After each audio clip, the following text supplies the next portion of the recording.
Okay, so we're here for Free Comic Book Day at Collectibles, etc. There's a lot of there's about 60 free comics available today, so I am really excited to get my hand on a few of them, like the new 52 for Each End, the Teen Titans, and then there's Zombie Tramp. I just want it because it's got Tramp in the title. So let's go in and see what they got. I remember the day, not a thing was stressed. Sitting underneath the shade, shorty on my left, sun sky high, purple haze playing out the deck. We used to worry about play, now it's about debt. I remember the days when we were kids and we were fishing by the lake without bait. Nothing could hinder me.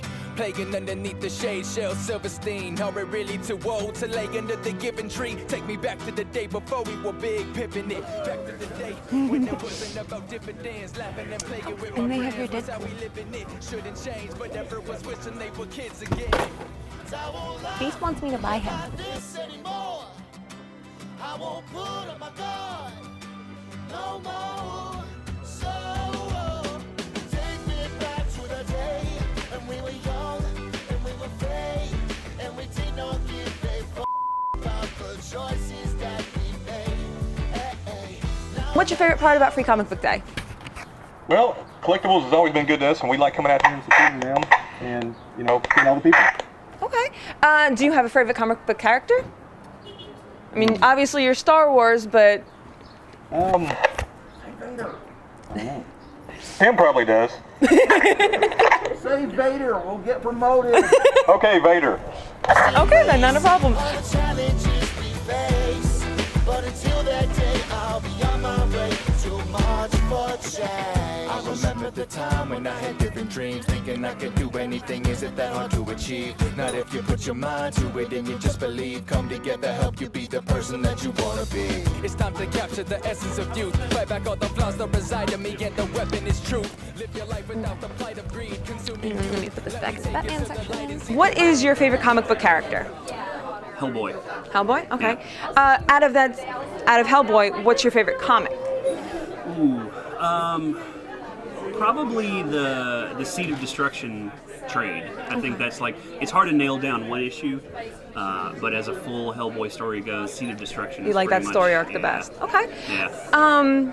I don't remember seeing on the list that there was any Hellboy comics for Free Comic Book Day. I don't think there is. What would that have been something you definitely would have wanted, a free comic? Yeah. Yeah, absolutely. So out of the collection, what is the one that you were most looking forward to for Free Comic Book For Day? Free Comic Book Day, the Rocket Raccoon. The Rocket Raccoon. From Marvel, Rocket Raccoon for sure, and then probably the Mouse Guard because I love David Peterson's stuff.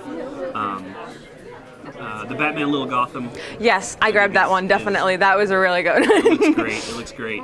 Have you participated in Free Comic Book Day a lot? I have. Every year that it's been going on, I've been set up here at Collectibles. What has been, if you can remember, your favorite pick from Free Comic Book Day? Oh, wow. What was like the thing that came out that was it was the best item you'd ever seen on a list for free? Probably the Scrooge McDuck that came out last year. Really? Paul Mark's Scrooge McDuck. Nice. Okay. Just because I love that. I love that art. And being able to get that for free is amazing. Definitely. Yeah. I've got a ton of prints. I've got some Inktober sketchbooks. There's a thing that happens every year called Inktober, and artists are challenged to do an ink drawing every day. Nice. And so I participated last year, and I collected it all in a book that I'm pretty proud of. So other than that, it's just I do little sketchbooks, custom illustration, artwork, comics. Very nice. So, what is, if anything, what's your most requested for people to have you sketch? Batman. Batman? Yeah. Yeah. Probably would be. Yeah. It's like that, and I've seen a lot of other people that know to ask for Deadpool. Yeah. They ask for is pretty popular in the most too. obscure scenes. Absolutely. I won't lie and live like this anymore. I won't put up my guard no more. So take me back to the day. What is your favorite part about Free Comic Book Day? Well, the free comics are awesome. I love picking up stuff that I really like, and I love just coming to set up here every year. So it'll be probably, I think, my 4th year that I've set up at Collectibles, and it's just great to see how much it's grown each year. What is, if you have one or more than one, your favorite comic book character? I love Catwoman. She's one of my favorites.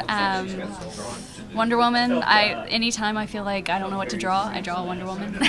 So, you know, it's kind of all over the board, really. Do you have, for Catwoman, do you have a favorite comic book character, like, or a comic book arc, or like what, Gotham City Sirens better, or her own individual Catwoman? I like some of the slightly older stuff, like the Tim Sale run I really love the art for that.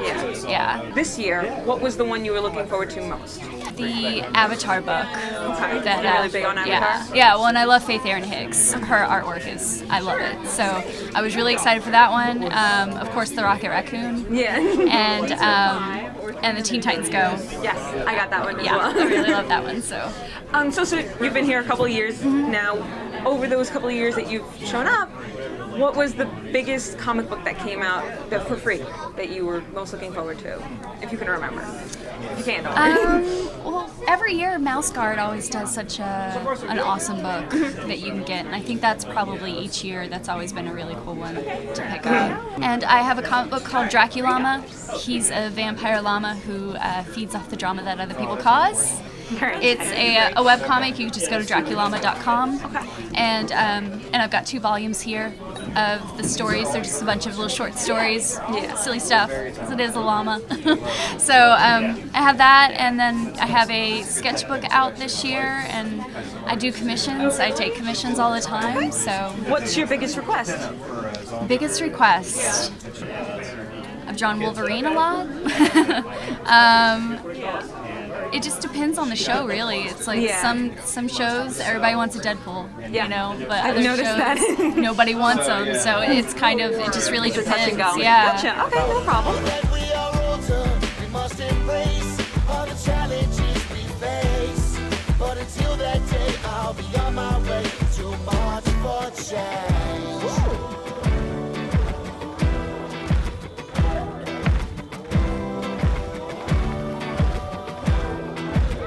The chess pieces over here that I was like, I want half of them because I want real geese.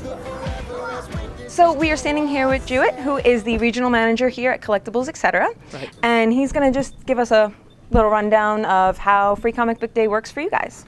Oh yeah, Free Comic Book Day works for us. Basically, what we do is we give out a certain amount of books in the morning to everybody who shows up. You see a big flux in the morning, yeah. right? I mean, you guys had a huge line out at the Oh, front.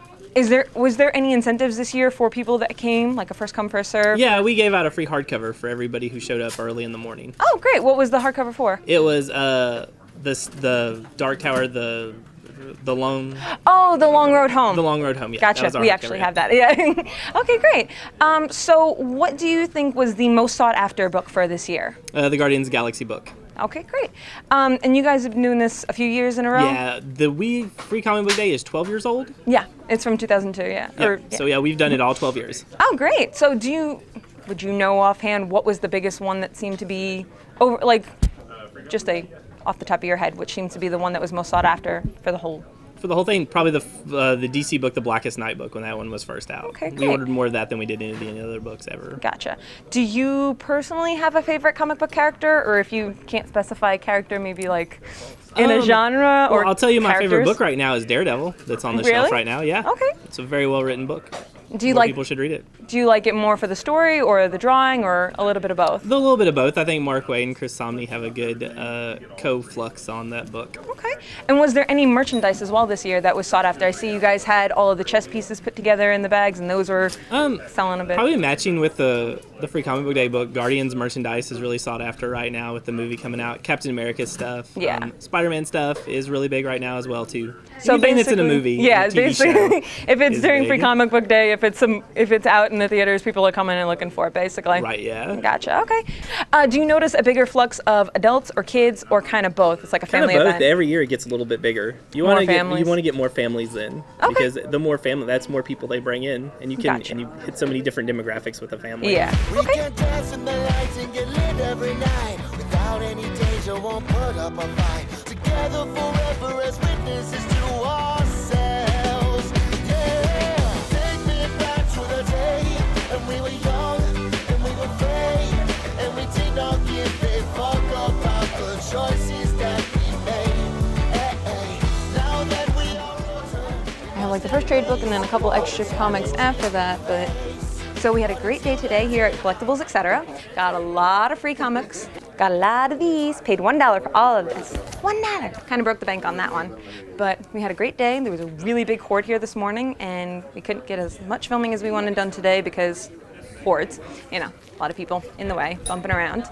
But yeah, so we're gonna be doing reviews on the books that we got today. We got I think 6 or 7 comics free today, and then even these as well. So there's a lot of content to come, so watch out. Got this anymore. I won't put up my guard. No more. Captain America 2. Much better than Captain America 1. I did not enjoy Captain America originally because, or at all. I'm not a big Captain America fan. I'm not a big Avengers fan, obviously, not the biggest Marvel fan. I gave it a try anyway because you had to watch all the movies to amp up for Avengers, and Avengers, you know, that paid off. But I was very hesitant about Thor and Captain America just because they are not my, you know, they're not my go-to guys. So, very disappointed in Captain America, didn't enjoy it. So when my husband was forcing me to go see Captain America 2 because we watch Agents of S.H.I.E.L.D. and stuff that happens in that correlates to what happens in Captain America 2, Winter Soldier, you gotta see both. So, once again, for the sake of continuity and knowing what was going on, I went ahead and saw it with him. I, once again, would not have necessarily gone out to see it on my own, but I did, and I did enjoy it. I actually laughed at it and thought it was entertaining. It definitely paid off. It was definitely a movie worth watching. With the first one, it was obviously a lot of setup. It was a lot of introduction into a character, and it was trying to build something up. And I got that, and I understood that, but I didn't enjoy it as much. With Captain America 2, you already know these characters. You know him, you know Bucky Barnes, you know Natasha Romanoff, you know Black Widow, obviously.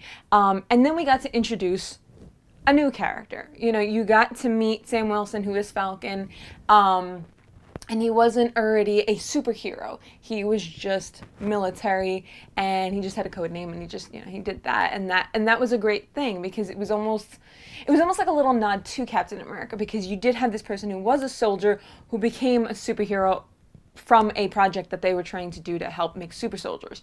So it was a nice little correlation right there. You did get that. I would have to say that Falcon was the best part of that. He was a nice, not only comic relief, but he was a nice friendship. He wasn't a one-dimensional character. He wasn't there just for the comic relief. He wasn't there just to have a friend in need.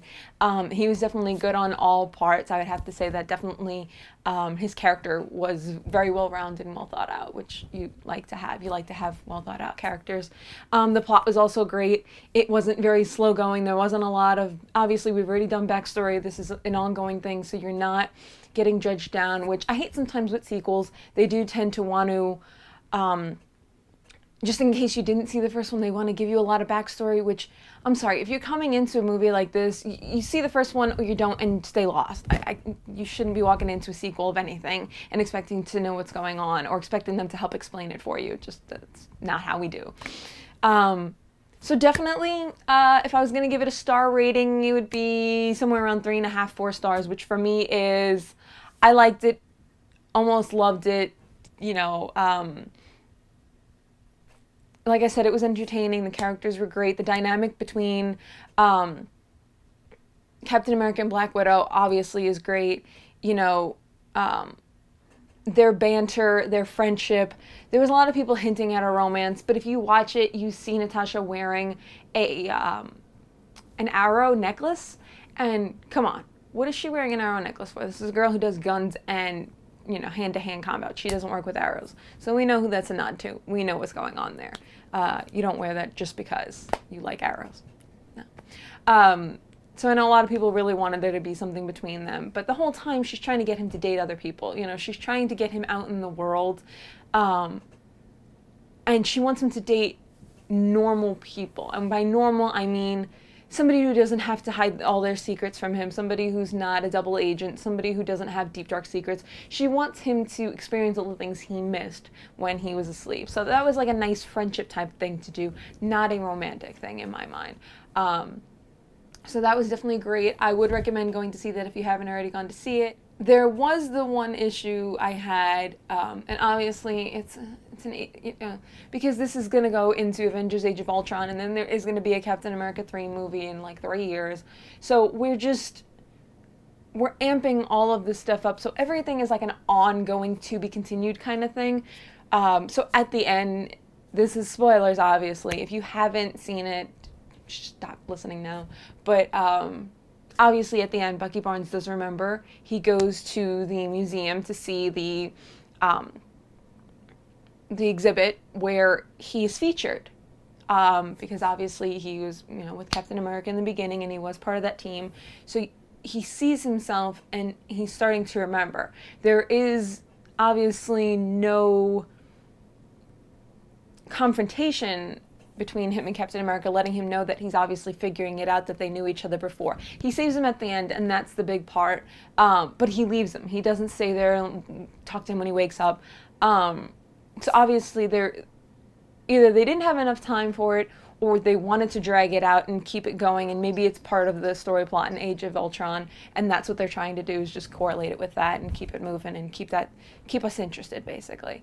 So like I said, definitely 3.5, 4 stars, somewhere in there, maybe like a 3.8, I would say. So it is recommended. It definitely is a go-to see.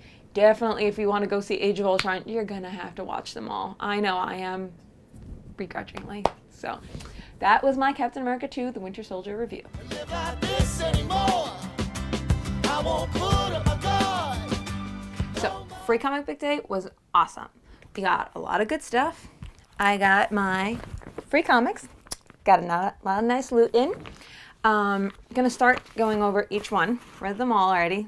They're awesome. The first one I'm gonna start with was the New 52 Future's End. Now, this one is set further in the future. It's more revolving around the Batman Beyond plotline, where Bruce is older and he's already trained his protege to be the new Batman. It's not a Nightwing kind of thing. It's not a Damian kind of thing. It is that further character where he is the older man, and he's still Batman, but he's not Bruce Wayne that we know, kind of the early years Justice League, kind of fighting it out, still got a Robin by his side every now and then.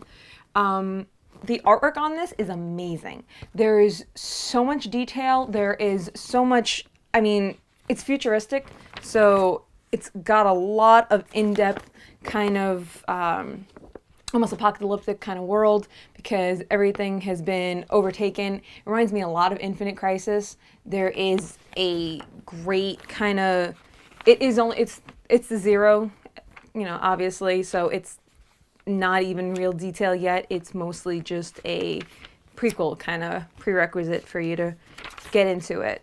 But the great part about it really is the fact that it's got everybody.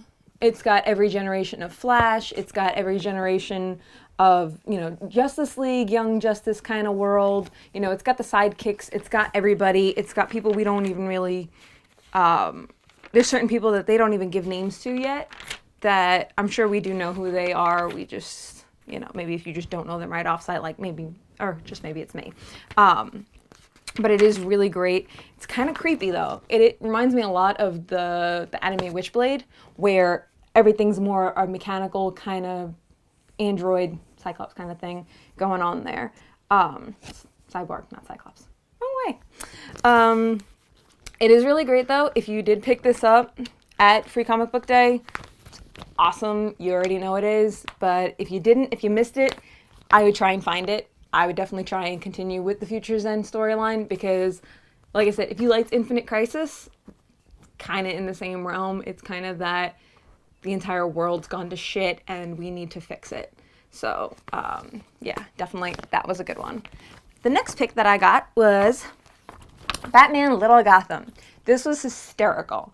This was a Batman and Damian centered comic, but it is everybody else is kind of in baby form. It's watercolored, or it's meant to look like watercolors. It's really cool, kind of ingenious idea. It centers around different holidays. The first one is Halloween, and Damien does not understand Halloween. He obviously has been raised by Ra's al Ghul and his mom Talia, and they didn't tell him about, obviously, not only American holidays, but just holidays in general, things that kids do, the way to live like a kid. He doesn't understand what trick-or-treating is. He doesn't understand. There's even a scene in here where he breaks open a gumball machine and tries to steal the candy, and Bruce is just like, no, that's not how you do this. That's not what you're doing. You're doing it all wrong. And he even forces him to go trick-or-treating, and he gets one piece of candy, and he's like, what was this for? Why did I do this? So that was pretty cool. They also do a Thanksgiving one. The only problem I had with the Thanksgiving one is at the end there is a dinner that, obviously Thanksgiving dinner that they're all having, and they don't identify 90% of the people in this, and that's a little hard to see, but they don't tell you who everybody is. You can kind of infer that, you know, it's Barbara and it's Alfred and Damien, and one of the two, obviously you're going to get a Tim Drake and a Dick Grayson, because obviously if he's already got Damien around, we know what that storyline follows from. So we have a general consensus of who these people are, but there's one or two faces that it could go either way. We don't really know for sure. So this was definitely a cute pickup if you did get this one, and I just can't wait for more of them because it's the lighter side of Batman. It's not the overly campy Adam West kind of, which he doesn't even technically, Adam West doesn't like when you call it campy. It's just satire to him. He understood that it was jokey, but it wasn't obviously campy in his mind. It was definitely the lighter side of Batman, though. It was kind of like you mix this up with this, and it's two sides of the spectrum. This is definitely great for kids to enjoy, but there's nothing in it that I wouldn't enjoy, that an older audience wouldn't enjoy, that somebody who's really been around the block with Batman would not enjoy. It's a great little segue in there. The next one that I got was Teen Titans Go. I'm not the biggest fan of Teen Titans. Not that I dislike them, I just never really tried them out. They never struck my fancy. This is obviously based heavily on the cartoon that they did. There's Teen Titans, and then there's Teen Titans Go, which is another continuation of Teen Titans that they're doing. I do plan to watch them. I'm not going to be a prude. I'm going to not be a pain in the butt. I am going to watch them. Just haven't gotten to it yet. This was a kind of cute one. It reminded me about a little bit of the Little Gotham, but it's... It definitely felt more cartoony than comic booky. It felt like a tie-in with the cartoon versus being an independent comic on its own. So it was funny. It was a little bit entertaining. It wasn't anything I really would have rushed out and grabbed if it had been one of, you know, the only things on there besides this. It had decent artwork, but Teen Titans and Teen Titans Go are doing two different types of, or Teen Titans Go is going to be different than Teen Titans. It is more childlike, I want to say, in the artistry and the drawings. It reminds me a lot of the Little Gotham, where they are drawn more like children, whereas Teen Titans, they were drawn like themselves. There's no difference to them. They could have came right out of the comic book. But this, to me, this looks like a child's drawing. This doesn't look, I mean... They're very petite, and they're very tiny, and they're very childlike, and there's nothing here that makes me go, wow, this is like, you know, this is just like Batman. It's not. It's definitely catered more towards a young audience, a 12 and under, and there's nothing wrong with that. There's nothing wrong with getting them in on it, but I grew up on Batman the Animated Series. I grew up on, considered one of the darkest, well, it was dark because it was done on all black paper. It wasn't white paper, it was all black, and they drew from there.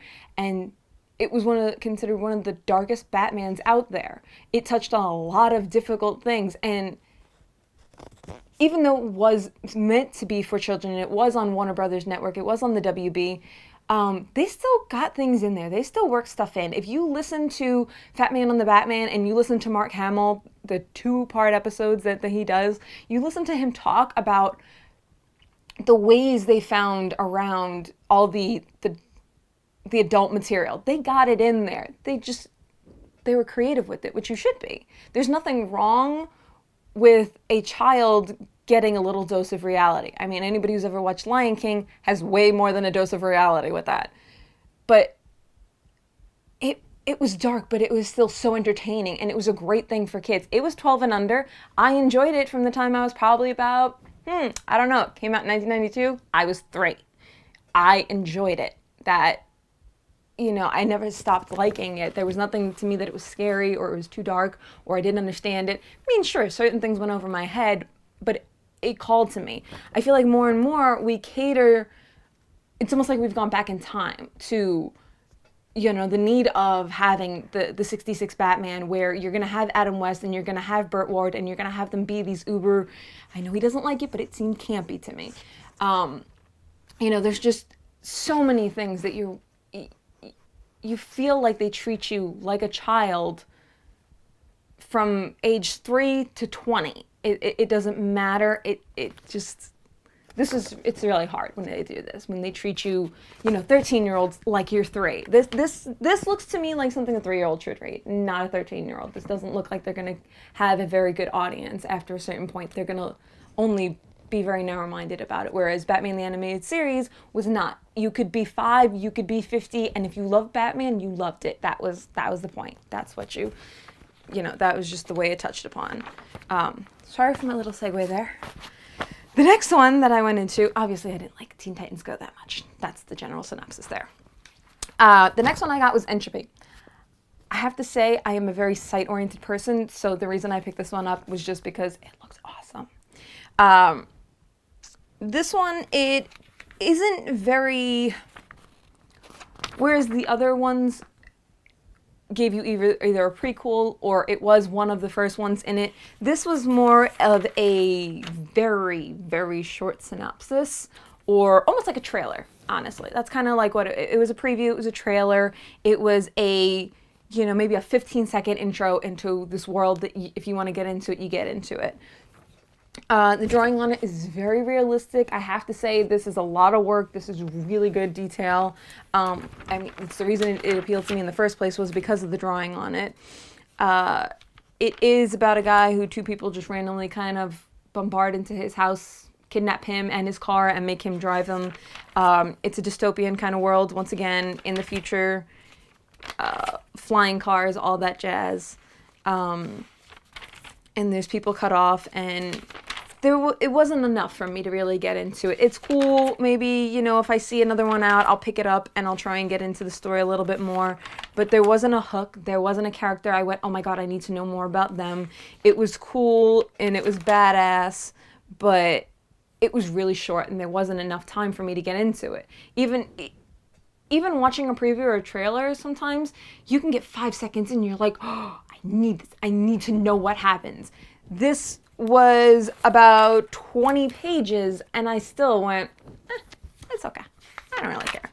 And then, of course, it had a little short at the end called Vegetable. Vegetable was actually pretty badass. I liked that a lot more than I liked Entropy. So if you pick this one up, or if you would like to pick one up, I would say that one was pretty cool. The next one that I got was Zombie Tramp. Once again, got it for the title and got it for the look. I thought it was badass. I mean, who doesn't love a zombie tramp? Like, I love tramps and who doesn't love zombies? I recently started watching The Walking Dead. I watched 3.5 seasons in about 3 days, so that shows how little of a life I have. This one was pretty good. The only thing is, if you do pick this one up, or if you did pick it up, it is not a prequel, it is not a synopsis, it is actually the middle part between Volume 1 and Volume 2. It gives you a brief overview. There's a little bit of almost like a voiceover or kind of inner monologue that she does, the zombie tramp that is. For the most part, the general idea of the story is that she was a stripper who is obviously is now a zombie, and she meets this one woman who teaches her a magical spell that can make her look human again. The only problem is, because it is a spell, it is centered around her concentration. So if she loses concentration, if she's stressed out, or if some jerk just tries to mess with her, she can turn back into a zombie. So the plot for this short little piece right here is that she's hitchhiking, and every time she gets in the car with some guy, and eventually he makes a pass at her, and he wants to be an asshole, and he tries to rape her. Do not rape people. I have watched Teeth, and Teeth is an amazing movie for any girl who needs justification on the fact that guys get what they deserve. You will get what you deserve. Do not fuck with us. So this was definitely a great story. I did like it. I liked the drawing on it. I liked the way she looks in this, because it is kind of drawn. She's a little unrealistic. She's got those big doe eyes, and her boob to hip ratio and waist and all that or whatever is just, it doesn't exist, without a lot of surgery. So, but she does kind of have this, it almost reminds me of Popeye with olive oil. Obviously she doesn't have the body, but she's got the face. She's got that really cute face. So it does remind me a bit of that. It is a great drawing. Like I said, it appealed to me because of the way it looked. So that was definitely my hook for it. I did want to pick up Volume 1 and Volume 2 just because it entrapped me so well. Unlike Entropy, where it looked nice, but there wasn't a lot of story there, it wasn't just enough to hook me, this did catch me, and I will be looking out for the volumes to get them and to know all about her story. The other thing is, also like the others, they didn't, it's not an entire comic, obviously, because it's just that prequel. So the second part that they give you is M-Theory. M-Theory was not as good. I did not enjoy this one. The only good thing about M-Theory was the mini kitten that he has with him, who is this badass, cursing, smoking little mofo. He's just this little badass, and he was entertaining. But the storyline itself, I don't even really remember. It didn't really appeal to me or anything like that. It was just the little kitty that I thought was hysterical. So definitely, I would recommend Zombie Tramp. I would definitely recommend picking up this one just in case you want to breeze through it real quick and not, have to get devoted to a whole volume worth of it.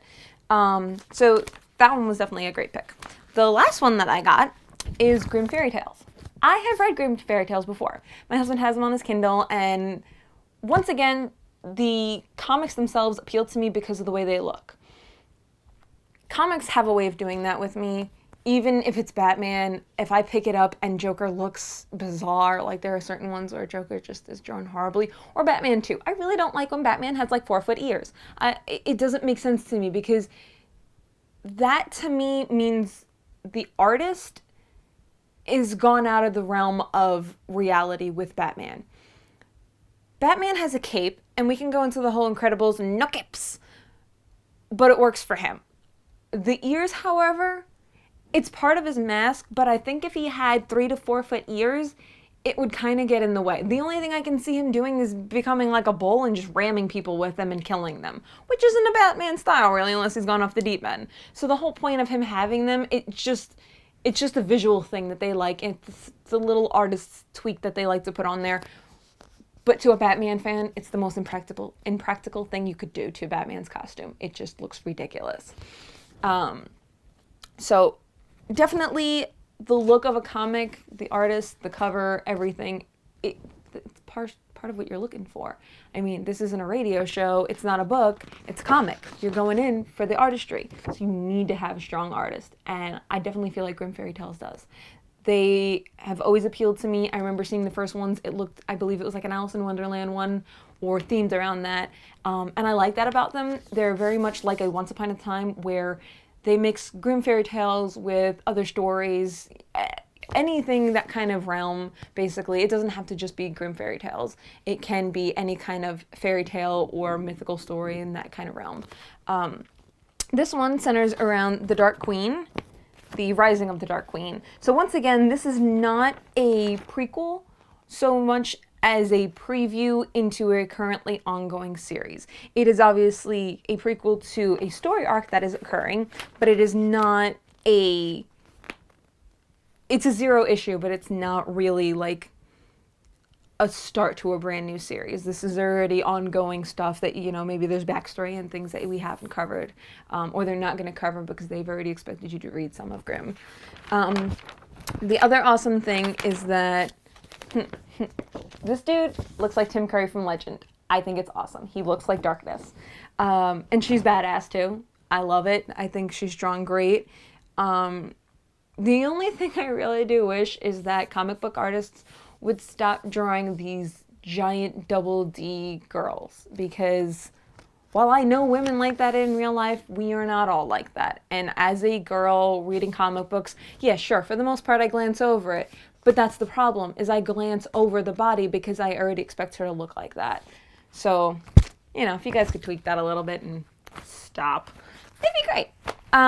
Definitely my top 2 picks were the New 52 Futures and the Little Gotham. These were great.